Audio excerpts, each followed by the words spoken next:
Olá, bom dia, sejam muito bem-vindos à Academia de Mulheres, é um prazer ter você aqui.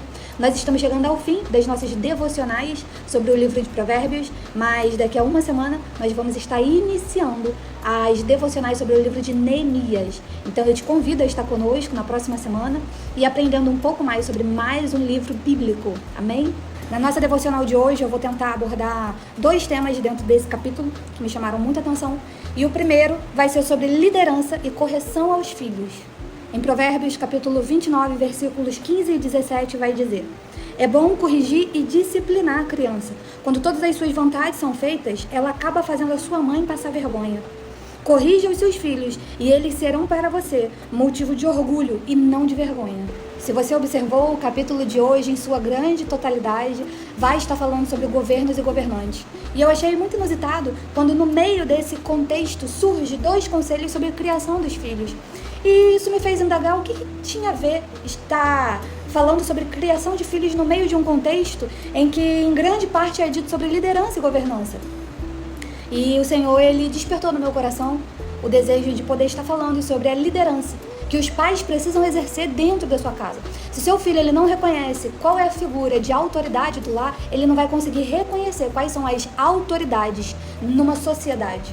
Não tenha medo de exercer a autoridade dentro do seu lar. O seu filho precisa saber quem é o pai e quem é a mãe. E um conselho que eu deixo aqui é: se vocês estiverem numa situação em que os dois, o pai e a mãe, forem dar uma ordem ao filho, em que um ou outro não concordar, não tire a autoridade um do outro na frente da criança. Por favor, não façam isso. Porque essa criança vai entender que ela pode passar por cima de uma regra que acabou de ter sido dada. Então, se você não concordou com a forma como o cônjuge impôs a autoridade ao filho, não interfira na hora. Espere e depois converse com seu marido em particular, fora da vista dessa criança, para ela entender que você está alinhado ao seu marido, que o seu marido está alinhado a você e que vocês são a autoridade do lar de vocês. Outro erro muito comum que a gente vê, é um assunto até bem delicado de se abordar, só vou pincelar ele, é que muitas mulheres, às vezes, elas colocam os filhos em primeiro lugar no casamento. E o seu filho não veio antes do seu marido. Primeiro você se casou e depois você teve filho. Ou primeiro você conheceu o seu cônjuge e depois você teve o seu filho. Então, o seu filho precisa vir em segundo plano.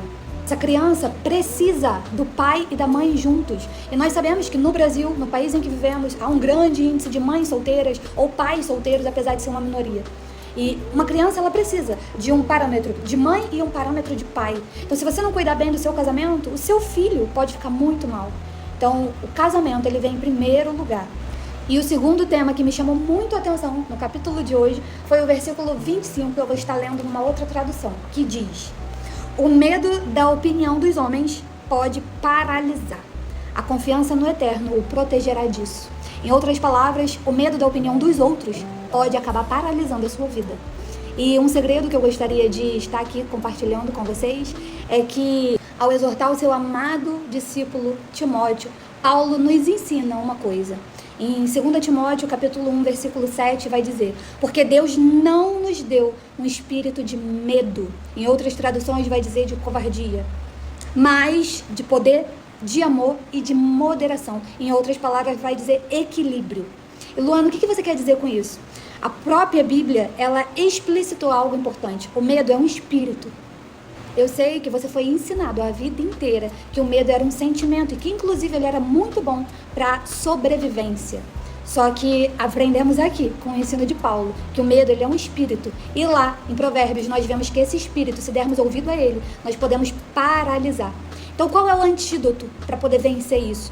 O próprio texto de Timóteo vai dizer que o Senhor ele não nos deu um espírito de medo, mas então nos deu um espírito de quê? De poder, de amor e de equilíbrio. Dunamis, ágape e sofron.